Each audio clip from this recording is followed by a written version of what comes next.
Спасибо большое за вашу речь. Дальше приглашается спикер оппозиции. У вас имеется 5 минут на ваши ребаты и на вашу речь. Здравствуйте, уважаемые жюри, уважаемая команда соперников слова и зрители.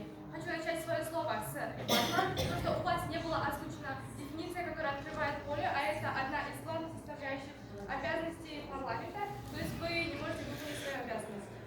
Следующее, вы делаете углубление в историю, что Ахмед Бакирсунов главный информатор в жизни тюрков, но не казахов, а в резолюции она остается именно в истории казахского народа. Вы сказали, у вас еще аргумент это второй и третий, это один и тот же аргумент о политике, как сказал уже мой лидер, и вы хотите этим сказать, что Алаш якобы объединил тюрков своим языком или культурой, но как вы не сказали, не дали подробностей как.